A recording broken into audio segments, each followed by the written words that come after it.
Moi, j'aurais pas la réponse.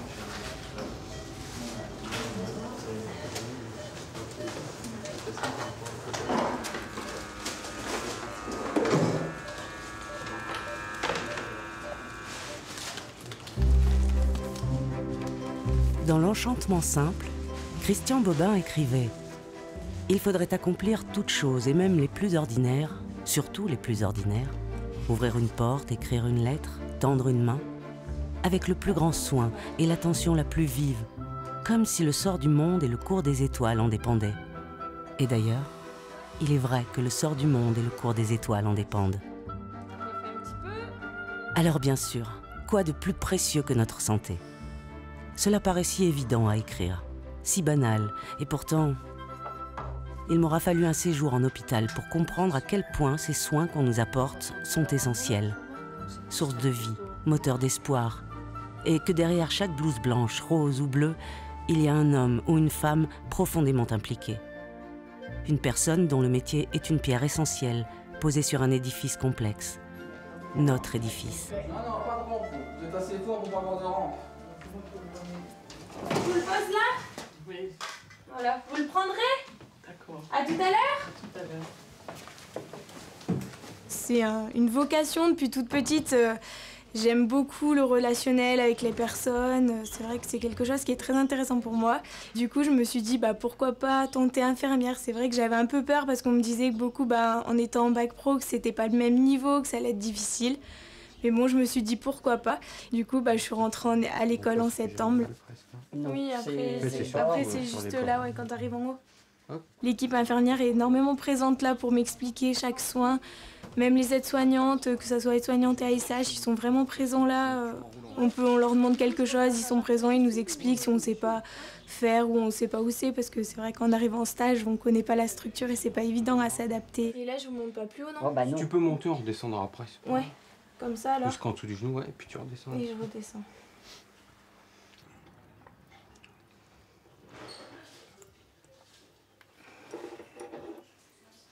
Il y en a de l'eau. Vous en voulez plus? Non. Il faut... Mais non, il faut le boire. Oui. Allez-y, je vous aide?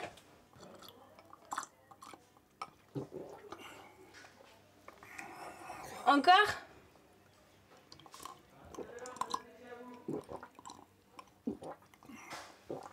C'est bon? C'est passé? Ah non, il est là encore. Il veut pas y aller celui-là? Non. Ce que j'ai vraiment aimé, c'est qu'il y a certaines personnes qui nous transmettent un savoir-faire et un savoir-vivre aussi, parce qu'on apprend beaucoup avec eux par rapport à leurs expériences, par rapport à leur vécu, et quand ils nous transmettent ça, je trouve que c'est très important. Et moi, j'aime beaucoup apprendre des autres et pouvoir me construire dessus, et on évolue. Enfin, moi, je trouve que j'évolue grâce à ça. Merci, la scène. Allez, à tout à l'heure. Et on est dans cette gamine là qui a été prise. Mais c'est qu'elles sont petites. Vous avez bien mangé, Madame Bonhomme. Et puis la veille, on peut avoir faim. Hein. Je vous le fais pas dire. Je vous promets à votre tour une bonne collation. Merci. C'est promis. La chaleur, elle vient de votre voix, de votre regard, mais du toucher. C'est un métier de toucher et il faut pas craindre le contact. Donc, le petit coup de pouce nécessaire, voilà, c'est donner la main, c'est rassurer, c'est enchaîner sur des petits mots doux. Et puis, vous êtes là aussi pour apaiser les tourments, on va dire. Mais ouais, c'est une sorte de don de soi. Moi, c'est ça que j'aime bien dans ce métier, c'est le don de soi. J'associe un peu le service à une ruche. On est les petites abeilles et c'est vrai que ça bourdonne toute la journée et le soir, ça s'apaise. Et je pense que là, c'est le bloc qui appelle. Allô? Oui, Madame Benoît, elle est prête. À tout de suite. Allez, bon courage. Vous allez voir, vous serez vite endormis. On se donne la peine, mais en même temps, vous avez toujours un retour. C'est jamais à fond creux, en fait. On se révèle à soi-même. Ça vous donne la niaque, en fait. Chacun a sa tâche à accomplir, avec sa propre exigence, sa propre application. Et les rôles de tous s'entrecroisent, se répondent, se complètent ou se questionnent quelquefois. tout est important, de la plus grande intervention jusqu'aux petits détails. Un lit bien fait, une oreille attentive, un sourire. Le chemin qui mène vers la guérison ou l'acceptation d'un état est si délicat. Demain, on essaiera. Demain, pour la douche. Demain ou jeudi. Pourquoi? Ah, mais on transpire. Votre voisin, vous voyez, il dit que ça fait du bien. Ah non, c'est pas pour ça qu'on vous le dit. C'est pour votre confort, pour être bien. Attention. Ah oui. Je vous mets vos cannes de l'autre côté aussi. Pourquoi? Tout compte, le faciès du patient compte beaucoup pour savoir s'il est douloureux ou pas. On essaie de réagir aux situations assez rapidement, voir comment on peut aider les patients. Justement, monsieur de l'autre fois, il voulait nous dire quelque chose, c'était très difficile à comprendre, mais il faut prendre son temps. Essayer de prendre le temps, mais des moments, c'est pas toujours évident. On va faire un petit slalom. Bonjour, monsieur. Qu'est-ce que vous dites, monsieur Epinard? Vous allez bien? Ça va? Bon, je veux Qu'est-ce que vous voulez dire? Qu'est-ce que vous voulez nous dire?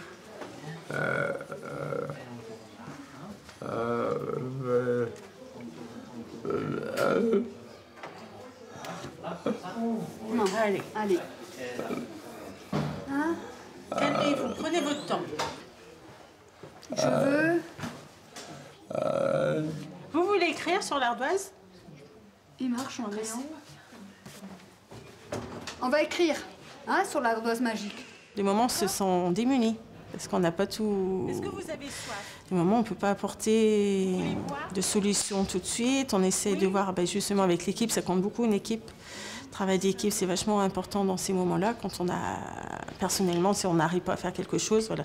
Essayer de passer la main aussi à nos collègues qui, eux, peuvent trouver une solution à ces personnes-là, à quelques problèmes que nous-mêmes, on ne peut pas résoudre, quoi, en fait. Tu sais, sinon, l'autre fois, il arrivait. Rose? C'est Rose que vous voulez dire?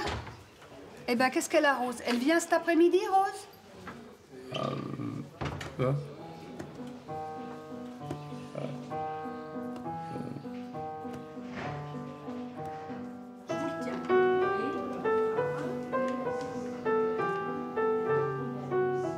D'un lieu à un autre, d'un service à un autre, je rencontre la même attention envers les patients.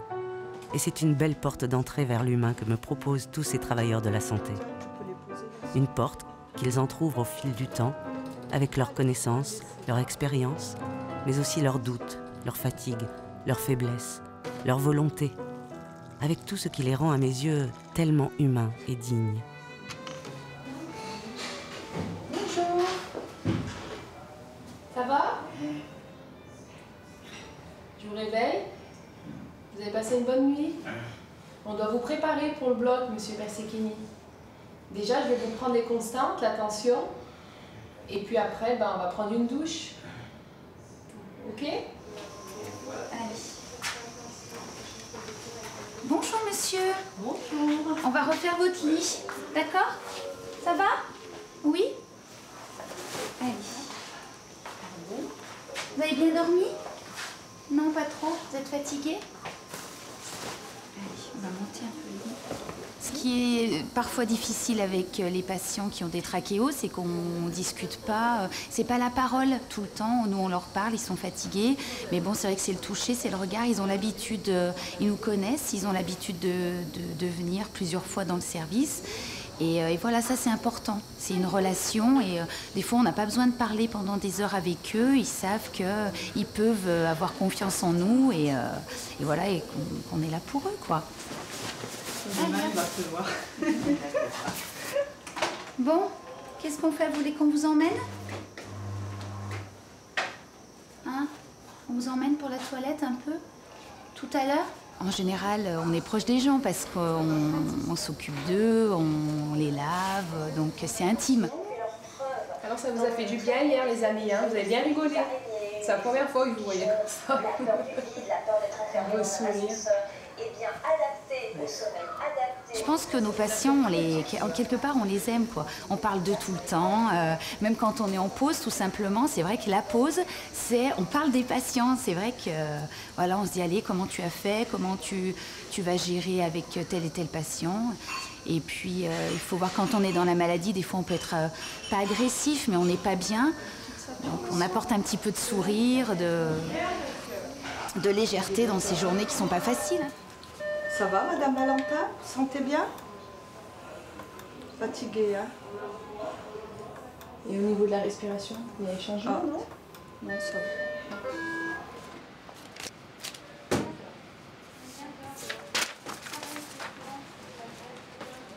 Il y a plein de choses que j'aime dans mon travail, même si oui, des fois c'est difficile. Hein.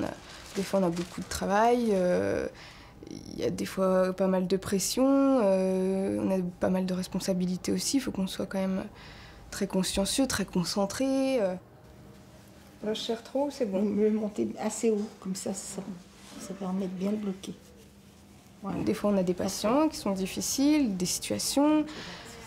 Ce qui est difficile aussi, je trouve, des fois, quand il y a beaucoup de travail, c'est de ne pas pouvoir, justement, prendre le temps avec les patients. Parce que des fois, il y en a qui ont besoin qu'on prenne du temps. Il y a des patients qui vont vouloir discuter avec nous pendant 10-15 minutes. Mais des fois, le matin, on ne peut pas, quoi. Et ça, je trouve ça quand même assez difficile de devoir sortir et pas pouvoir répondre à la demande du patient qui a besoin de temps avec nous ou de discussion. Parce que des fois, les patients nous disent des choses à nous, mais quand les médecins passent, ils vont leur dire non, ça va. Comment ça va? Toute l'équipe, en fait, on a besoin d'avoir une communication tous ensemble parce que... C'est une bonne nouvelle? C'est pareil, les aides-soignantes, elles sont quand même peut-être des fois même encore plus proches que nous. Et du coup, elles nous transmettent beaucoup aussi à nous, infirmiers, et puis même aux médecins. Hein.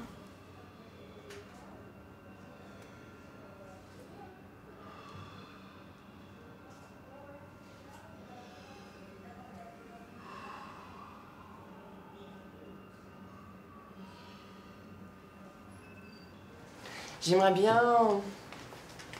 Il va rester combien de temps, tu crois? 3 semaines. Il faut qu'on jette un coup d'œil pendant qu'il est hospitalisé.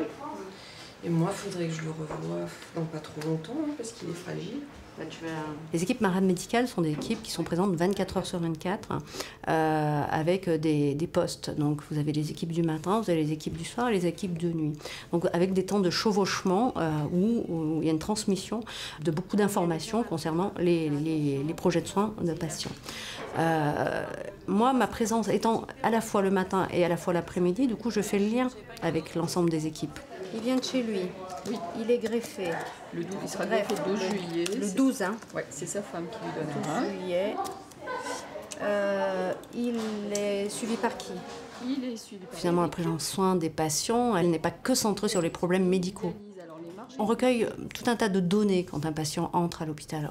Au-delà effectivement de la raison d'hospitalisation, on va s'intéresser à son environnement en fait.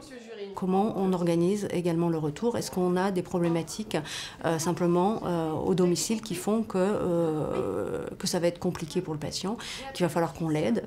En tous les cas, en France, on a encore cette chance.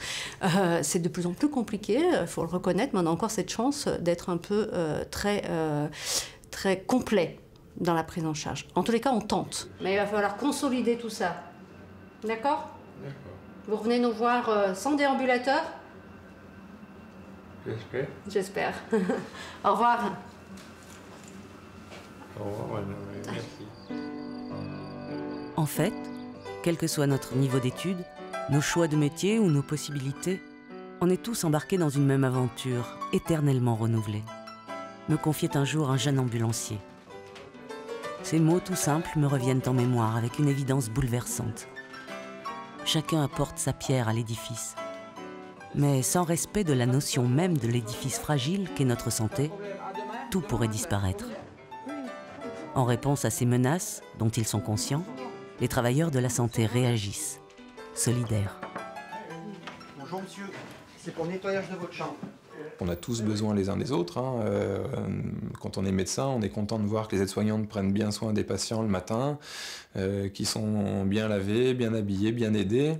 On est content de voir les infirmières qui viennent faire leur travail, distribuer les médicaments, surveiller que tout va bien. Donc voilà, on a la personne qui fait le ménage aussi, de rentrer dans une chambre, que le patient soit à l'aise, qu'il soit dans un environnement favorable. On a tous besoin finalement les uns des autres. Donc quand on a conscience de ça, on ne peut pas se placer au-dessus des autres.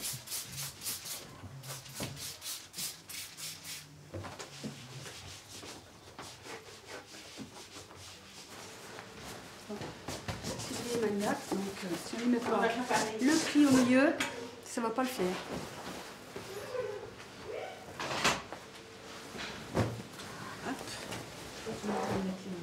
Vous voulez nous montrer un peu comment vous vous levez, comment vous marchez avec la canne? On va vous faire travailler un petit peu. Puis vous avez la visite de vos deux frères aujourd'hui? Ouais, non. Le frère, le père et le frère, d'accord. Ça, c'est papa. Le papa, d'accord. Un médecin dans un secteur d'hospitalisation, c'est un médecin qui va prendre soin d'un patient dans un moment déterminé de sa vie. C'est pas un suivi au long cours comme un médecin de cabinet, c'est un médecin qui va s'immerger dans la vie du patient. Dès qu'il va rentrer, on va se renseigner sur ce qui s'est passé, ce qui lui est arrivé, ce qu'il a eu comme antécédent, pourquoi il est arrivé ici finalement. Allez-y, avancez un petit peu, que je regarde comment vous vous débrouillez. On sent que c'est pas encore parfait, mais ça va.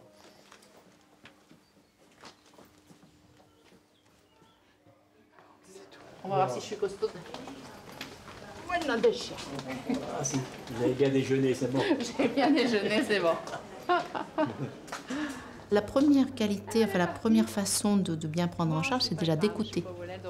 Il faut juste écouter, avoir une écoute, mais une écoute attentive, pas une écoute passive, une écoute attentive. Et après, comme ça, on arrive à comprendre qu'est-ce que le patient sait de sa pathologie et qu'est-ce qu'il veut savoir aussi. Parce qu'il y a des gens qui veulent rien savoir pour se protéger. Donc il faut respecter ça, on ne va pas leur balancer des vérités s'ils n'ont pas envie de les entendre. Donc voilà, écouter, savoir ce que le patient sait, ce que le patient veut savoir, et puis après, nous lui expliquer comment on va le prendre en charge, ce qu'on va lui faire, toujours le faire participer, quoi. Pas le prendre pour un objet qu'on balade, non, l'impliquer dans sa prise en charge. Au niveau douleur, qu'est-ce que ça donne? Ben, ça dépend des moments. Là. Et au moment, ça me brûle dessous. Bon, on va regarder tout ça. La dernière prise de sang, elle date de quand? Ça fait 15 jours maintenant? Ouais, 15 jours, oui. Bon, on en refera une? Et pour voir s'il n'y a pas de... On fera une NF-CRP. Oui. D'accord. On va enlever la chaussette, monsieur? Un patient, c'est une personne avec un esprit, une âme, mais c'est aussi un corps douloureux. Et nous, on est là, surtout en rééducation, pour soigner le corps douloureux. Et la meilleure façon déjà de prendre en charge, c'est de prendre en charge, c'est-à-dire de prendre en main, d'avoir un contact physique qui soit un contact bienveillant, protecteur. Je veux dire, des fois, une main passée, un petit massage, une caresse sur le front, c'est beaucoup. C'est pas grand-chose, hein, c'est beaucoup. Merci. Allez, donc NF plaquettes, CRP. Être proche des hommes, faire corps avec leur fragilité et leur souffrance, tout en gardant la distance nécessaire pour soigner, choisir le bon geste, le bon traitement.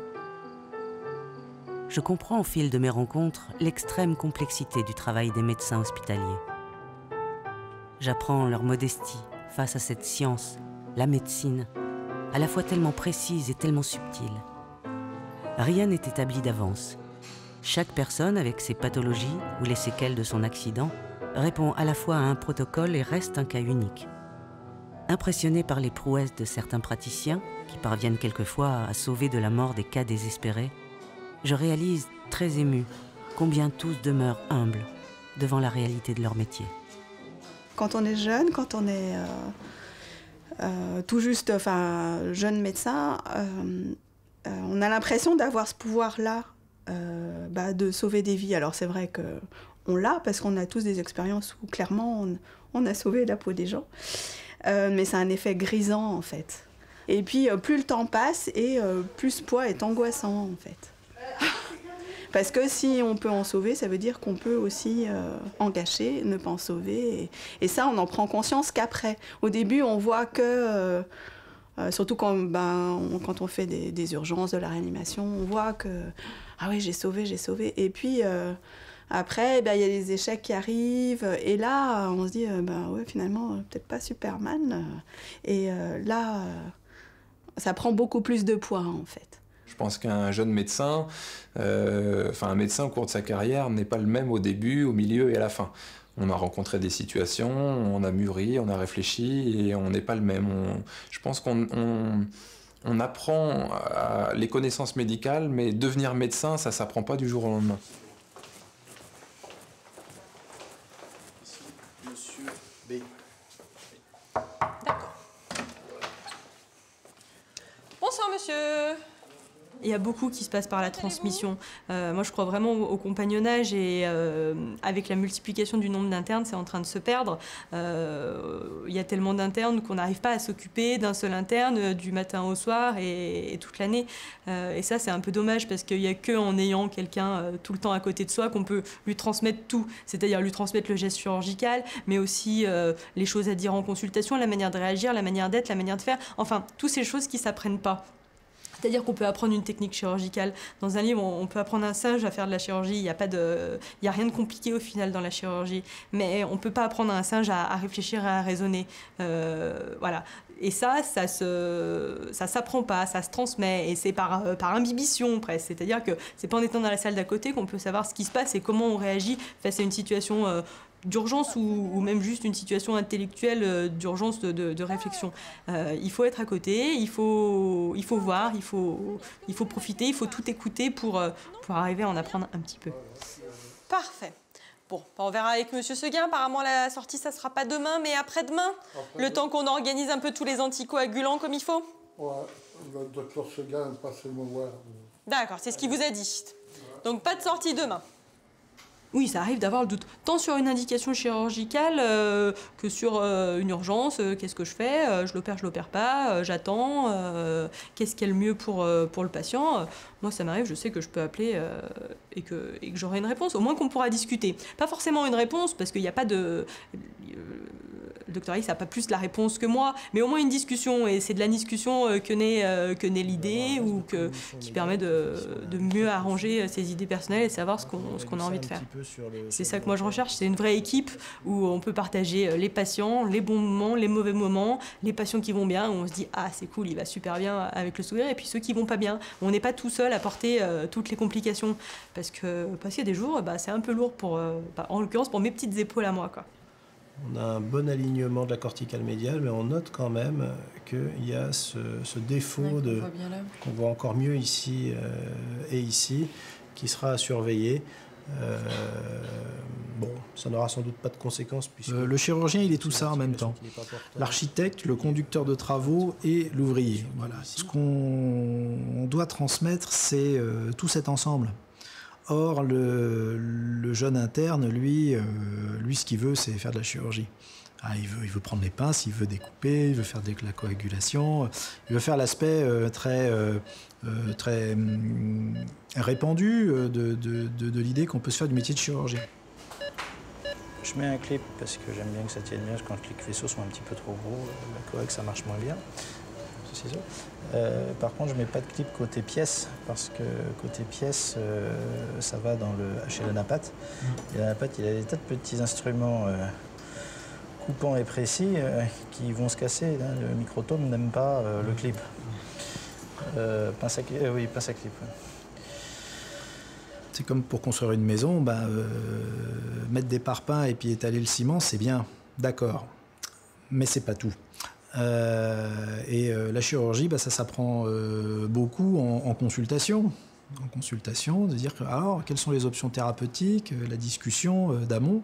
Moi, un interne apprend, à mon avis, plus encore sur sa vie de chirurgien en étant en consultation avec moi qu'au bloc. Alors si en plus il peut être à la consultation et puis voir l'intervention, ça c'est encore mieux. Mais c'est un savoir-être qui doit se transmettre. Il paraît que la douche buccale, c'est comme ça que ça s'appelle du soir, c'est bien passé. Est-ce que c'est vrai? Vous avez été gentil avec vous? On enlèvera le fil demain si la nuit s'est bien passée. Cette nuit, dormez bien, un peu la tête surélevée, tout se passe bien? Non, compliqué ce soir. Ça va être compliqué ce soir? Je vais en profiter. Vous allez en profiter pour bien dormir? Moi aussi. Bon. On va commencer à discuter d'un retour à la maison? D'un retour en convalescence? D'un retour où? À la maison? Le rapport au patient, en fait, il est compliqué et on n'y est pas préparé. Et en fait, c'est le parcours personnel et la maturité qu'on acquiert qui permet de mieux le gérer. Mais moi, je dirais, pendant plusieurs années, moi, j'avais beaucoup de mal à prendre du recul dans mon rapport avec les patients. Et j'étais toujours assez affectée de ce qui leur arrivait, à la fois quand il arrivait des choses, des décès, des choses difficiles à vivre, des mauvaises nouvelles à donner, mais aussi j'étais complètement impliquée quand il y avait des choses qui allaient mieux. Et finalement, j'étais assez vulnérable. Les patients, ils demandent beaucoup qu'on ait un rapport affectif avec eux, et ça, c'est difficile à gérer. Je pense qu'il ne faut pas complètement rentrer dans ce jeu-là pour qu'on reste professionnel et crédible et qu'on puisse avoir, je dirais pas de l'autorité, mais de la crédibilité, quoi. Si on veut qu'ils prennent les traitements qu'on prescrit et qu'ils n'aient pas peur de ce qu'on leur demande comme examen, il faut qu'on ait une certaine autorité, oui, enfin, sans doute le terme, mais... et ça... Enfin, il ne faut pas que ça passe par un rapport de copinage ou d'affection. Et justement, ça, c'est un peu difficile à gérer, quoi. On n'est pas là pour compatir. Ce qui est une grosse limite à cette relation humaine. Parce que on s'attache à nos patients aussi. Vraiment, beaucoup. Hein, on y injecte beaucoup de nous-mêmes. Les patients, on y pense, on est capable de redire plusieurs années après, ah, tu te souviens de monsieur machin, il avait ça. Il y a des patients qui marquent, il y a des patients qu'on n'oublie pas, qui restent avec nous, qu'ils aillent bien ou qu'ils aillent pas bien, qu'ils amènent une histoire gaie ou qu'ils amènent une histoire triste. Il y en a qui marquent et au final, on les emmène toujours un petit peu partout avec nous. Puis parfois le soir, on se dit, tiens, monsieur Truc, je l'opère la semaine prochaine, qu'est-ce que je vais faire? Est-ce qu'il faudrait que je fasse différemment de ce que j'avais prévu? Il faudrait peut-être que j'en discute avec un tel pour savoir comment est-ce qu'on va pouvoir faire. Donc c'est un peu tout le temps. Alors, je sais qu'il y en a qui arrivent bien à faire la part des choses. Je sais que moi, j'y arrive pas. Ça m'arrive de me réveiller en sursaut la nuit en me disant, tiens, j'ai oublié de regarder le scanner de monsieur machin qu'il a passé la semaine dernière. Voilà. Tu nous dis quand on peut y aller. Ouais, je continue à monter. Ouais. Allez, hop. Incision. Merci. Je peux avoir des compresses, s'il te plaît. Monopolaire, retour. Toujours la question aussi, est-ce que vous allez vous occuper de quelqu'un de votre famille? Il ne faut surtout jamais s'occuper de quelqu'un de sa famille. Moi, je dirais que si à 200 km à la ronde, c'est moi le meilleur pour telle partie et puis qu'il faut le faire, oui, je vais le faire. Je ne sais pas comment ça se passera, mais évidemment, oui, qu'il faut le faire. C'est pas simple. C'est pas simple.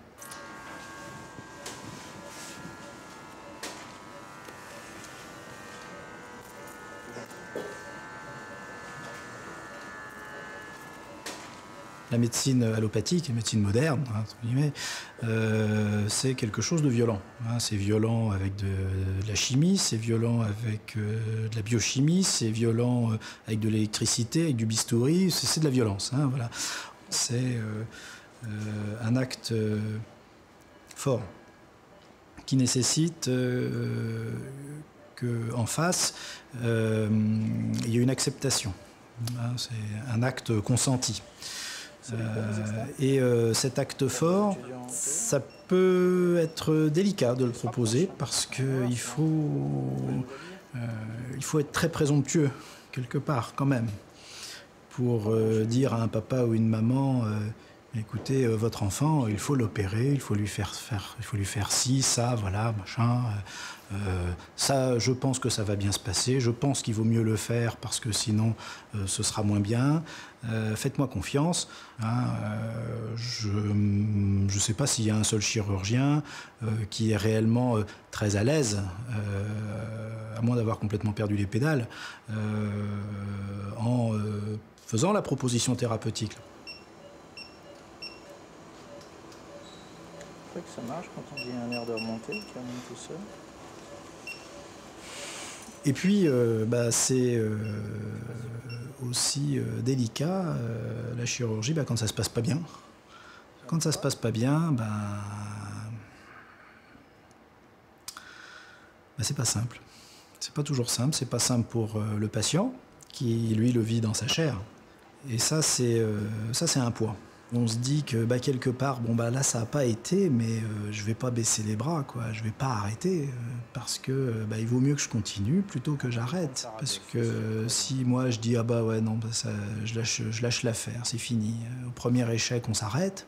Le patient d'après qui aurait eu besoin de nous, on n'est pas là pour le soigner.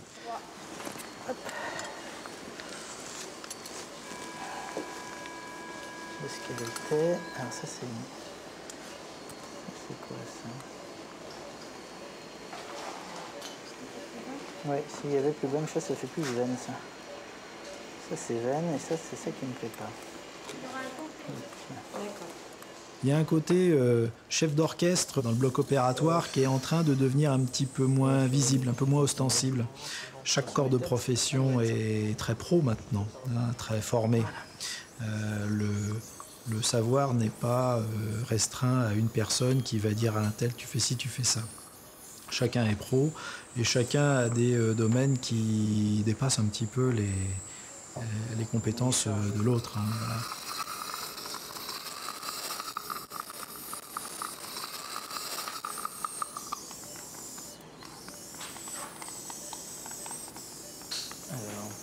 On n'est pas que des techniciens, on est aussi des humains, parce que le patient, quand on lui propose une chirurgie ou une grosse chirurgie, il faut l'emmener avec nous dans l'aventure. On peut pas juste dire on va faire ça, c'est voilà comment ça va se passer, et allez, venez avec moi, c'est une nouvelle aventure, et puis je vous emmènerai jusqu'au bout, quoi. On les met un peu en danger, les patients, parce que c'est une intervention chirurgicale, on va inciser, on va ouvrir le corps, on touche à des choses de l'intime qui sont quand même importantes. C'est vraiment une aventure. C'est un plan de voyage. Voilà, on part de là. Je veux vous emmener là. Voilà. Maintenant, il y aura peut-être des tempêtes. Et c'est vous qui allez assumer. Moi, je vous conseille et vous allez payer. Voilà. C'est pas simple. C'est pas simple. Faut bien le dire aux patients. Quelles sont les différences de position. On n'est pas dans une situation égale. Le patient et son chirurgien ne sont pas dans une position d'égal à égal. Ils sont déséquilibrés au possible. Il y en a un qui sait, un autre qui ne sait pas ou qui croit savoir. Il y en a un qui va faire en connaissance de ses moyens, et puis l'autre qui se dit « il va me faire un truc magique, ça va forcément bien se passer ». Avec cette pensée imaginaire que, oh là là, ça va forcément bien se passer. Eh ben non, pas toujours. La situation, elle n'est pas du tout symétrique. Et on n'est pas tous les deux dans la même galère.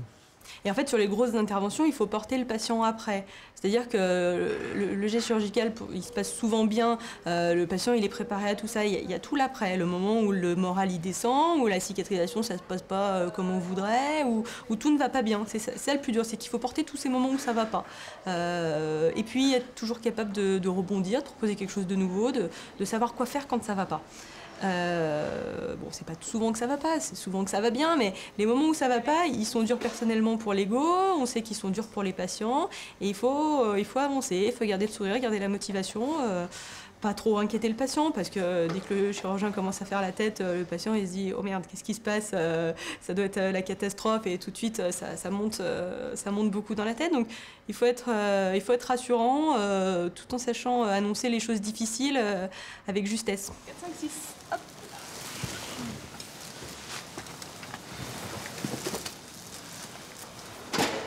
La justesse est sans doute le mot qui me parle le plus. Justesse des attitudes, des regards, des sentiments. Justesse de la distance entre l'empathie et l'objectif médical. La médecine sous toutes ses formes n'est décidément pas une ligne droite, toute tracée par une technique. Les gestes techniques ont leurs propres règles, des références indispensables bien sûr. Et puis, Tout autour, il y a l'homme qui soigne, avec son cœur, toujours.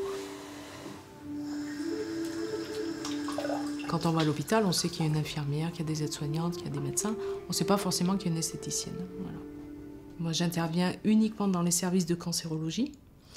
Donc, c'est des patients qui traversent vraiment un combat, quoi. C'est fort ce qu'ils vivent. Et j'avais envie, voilà, de les accompagner, mais avec de la douceur.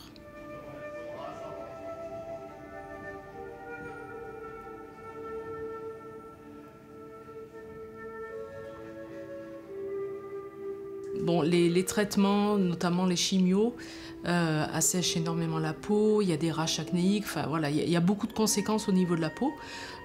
Donc, alors, le côté beaucoup plus technique de l'esthétique, c'est justement de prendre soin de leur peau en fonction de, on va dire, j'aime pas ce mot, mais des dégâts qu'il peut y avoir, enfin des conséquences inesthétiques qu'il peut y avoir. Donc voilà, donc ça passe par un soin du visage, par un maquillage correcteur, maquillage bonne mine, mise en beauté des mains, mise en beauté des pieds. J'apporte aussi tout ce qui est conseil par rapport à la peau, le soleil, se protéger du soleil, les prothèses mammaires externes pour les dames qui ont une mastectomie totale, conseil au niveau des cheveux, la perte des cheveux. Voilà, c'est un ensemble, hein, Le corps enregistre beaucoup de douleurs, beaucoup de choses négatives. On perd l'estime de soi, on perd la confiance. Donc l'esthétique, c'est fait pour leur redonner confiance, leur faire voir que leur corps n'enregistre pas que de la douleur. C'est tout simplement, je pense, garder sa dignité humaine. C'est pas parce qu'on est malade qu'on est obligé d'avoir l'air malade.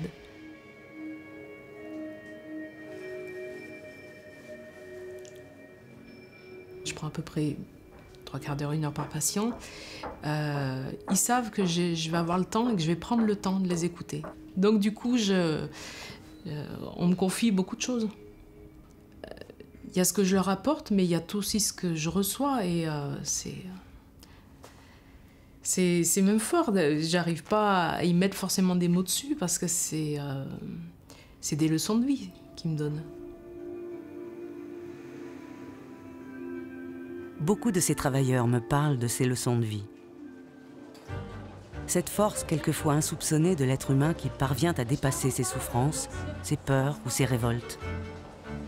Et puis, il y a ceux plus fragiles, inquiets ou désespérés.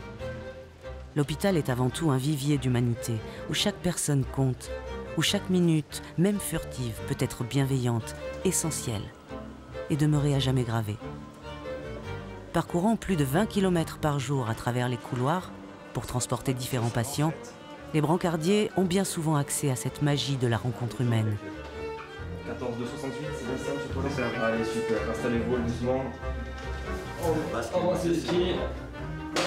Allez, c'est super, un petit bracelet, vous l'avez du coup. C'est bon. Allez, nickel, on tout grand.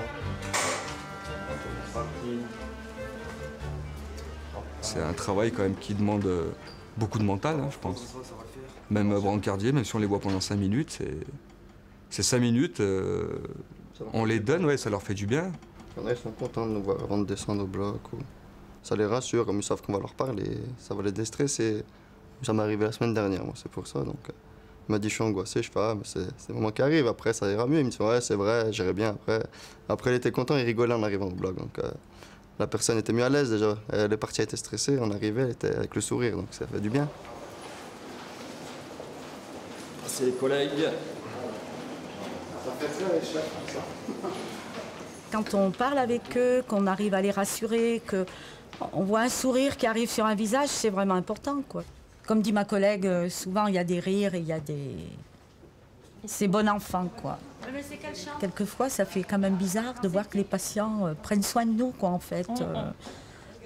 Allez doucement, faites bien l'attention, vous devez être fatigué. Ah, vous ne devez pas faire du sport, hein, le week-end. Je dis, ah non, hein, certainement pas. Je pense que pour un patient hospitalisé, le transport, ses transports ou son transport, sont des moments où il y a des choses qui se fixent. Et que ce moment-là, on doit et on peut en faire quelque chose. Voilà. j'arrive, je vais rencontrer une personne, je suis un étranger pour lui. Lui, il est étranger pour moi. Il faut, voilà, c'est un peu le renard qui apprivoise le petit prince. Hein. Et puis, après, on peut transporter les gens. Ça, c'est un regard, c'est un petit mot, c'est un petit sourire. C'est vraiment pas grand-chose, c'est fugace. Mais du coup, les gens se disent, je vous fais confiance. Je remets ma confiance en vous. Et voilà. J'enlève juste la machine et je vous remets correctement, monsieur. Hein. Après, il y a des gens qui n'ont pas envie de parler quand ils descendent au bloc, qui ne veulent pas nous raconter leur pathologie, par exemple, parce que pour eux, ils ont un peu honte de cette pathologie. Après, c'est à nous aussi de les mettre en confiance tout le long du trajet. Donc pendant les 5 minutes avec eux, faut qu'on soit là pour eux, quoi, en fait. Et essayer de les rassurer au maximum. Je vais passer la petite sonnette en cas de besoin ici. Merci. Et de toute façon, je préviens les infirmières comme quand vous êtes arrivés. Hein. Très bien.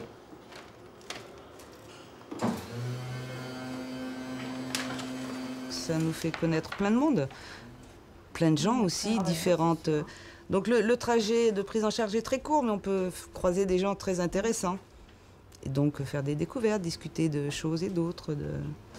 Je vous aide un petit peu pour aller sur le fauteuil? Vous marchez un petit peu? Oui. Oui? Allez, on est deux.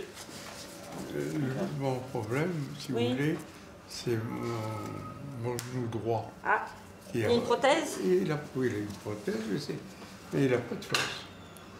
Alors, quand je me levais, comme là, il faut me tirer à droite. À gauche, ça suit bien, mais à droite, avec la poche. malheureusement, c'est pas. Non, allez, on va vous aider. Vous me donner un petit coup de main, ouais. Non, mais c'est pour tourner là-bas. Ça appuie un petit peu. Voilà, c'est pas pratique. Allez, on y va. 1, 2, hop, ça va. Le plus dur, c'est de décoller. Oui, une fois décollé. On est au cœur des métiers du soin, quoi. Pas de brancardier, pas de transport, l'hôpital s'arrête, quoi. Voilà. Et je prends souvent l'exemple de dire un brancardier qui marche 2 fois moins vite, si tous les brancardiers marchent 2 fois moins vite, on arrête le système, on le grippe en tout cas, quoi. Et c'est vrai que je me dis, voilà, on a cette... moi, je me suis souvent senti un peu dans le cœur de quelque chose. Voilà. Et je pense que le cœur de métier de brancardier est un véritable métier du soin, même si tout le monde ne le sait pas. Ou même ceux qui le font n'en ont pas conscience. Et c'est peut-être pour ça qu'ils le font aussi. Le jour où ils en auront conscience, ils auront envie d'aller ailleurs, peut-être.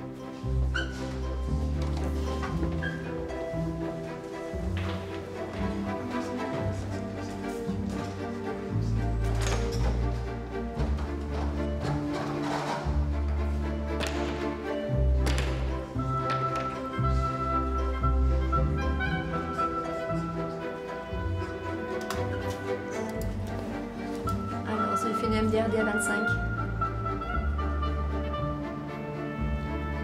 On peut pas l'injecter, hein, ouais.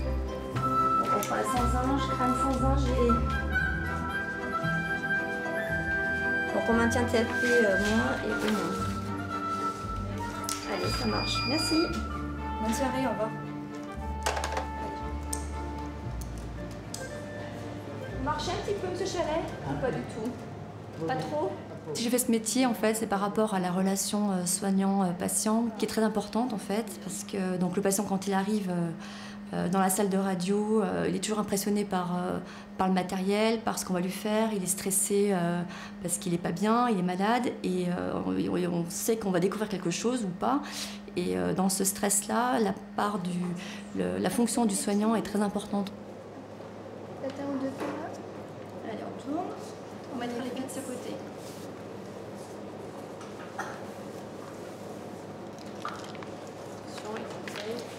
Allez, je prends les jambes.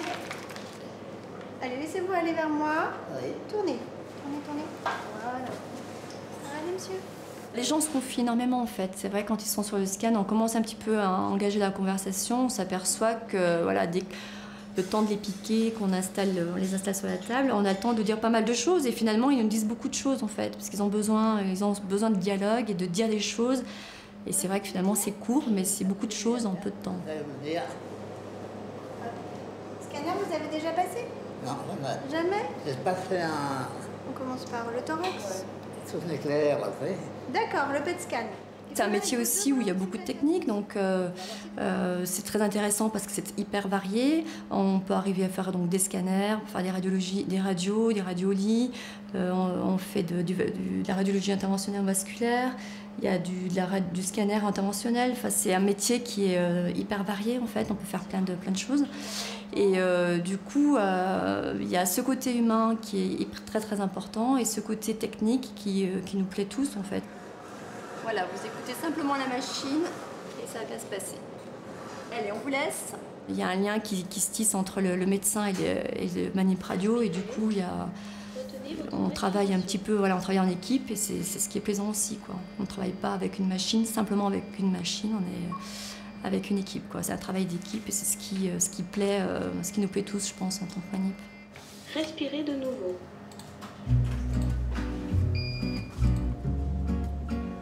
Bien des personnes sont au cœur des métiers du soin. J'aimerais les filmer toutes, de la secrétaire d'accueil au jardinier qui entretient les plantes avec attention, en passant par ces personnes merveilleuses qui accompagnent les malades jusqu'à leur dernier souffle. De bâtiments anodins, ces grands hôpitaux ou cliniques me sont apparus avec une familiarité évidente, comme des lieux où le sens de nos vies peut se dévoiler encore, autrement. Des lieux où fourmilleront toujours de vraies valeurs humanistes.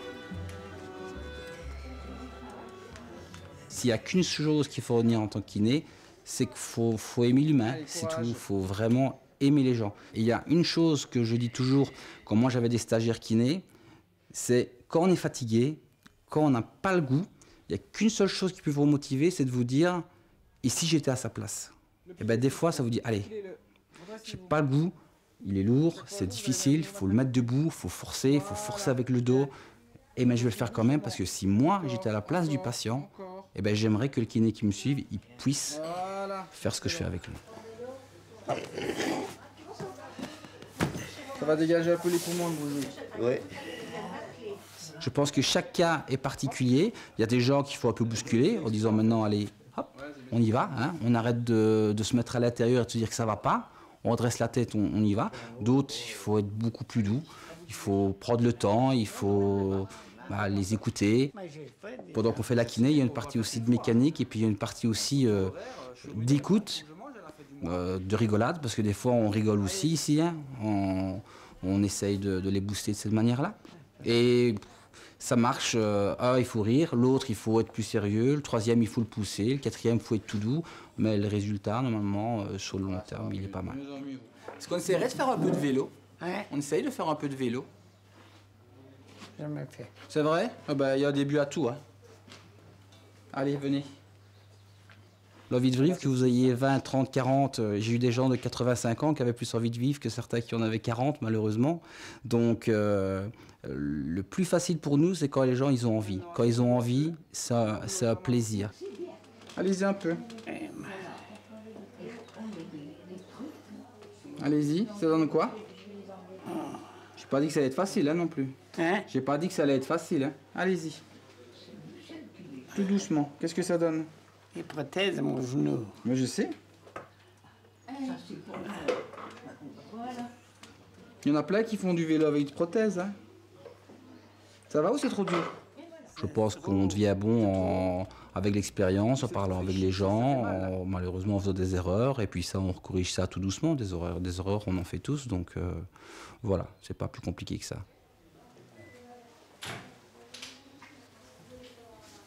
La cicatrice, elle est belle, hein? Oui. Ah oui. Ah merci, vous m'avez mis un chemisier aujourd'hui. Ça vous empêche que je coupe les manches?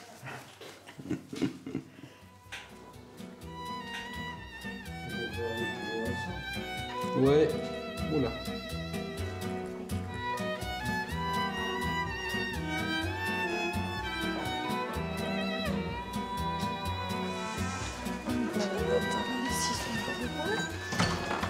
Tandis que la nuit s'installe sur la ville, la vie continue à l'hôpital. C'est l'heure où l'on apaise les tourments, où des mots viennent quelquefois se poser sur les silences. On se retrouve un peu enfant, surveillé ou dérangé dans son sommeil, convoité toujours. On se sent choyé, loin des siens, mais tellement loin aussi de toute solitude. Après mon séjour à l'hôpital, Le sentiment d'avoir fait un voyage, un périple étonnant à travers un monde à part, infiniment riche, si différent de notre quotidien et tout en même temps si proche de nos attentes, ne me quitta plus. Il s'y ajouta l'impression d'être un peu rentré, le temps de quelques jours, dans une grande famille.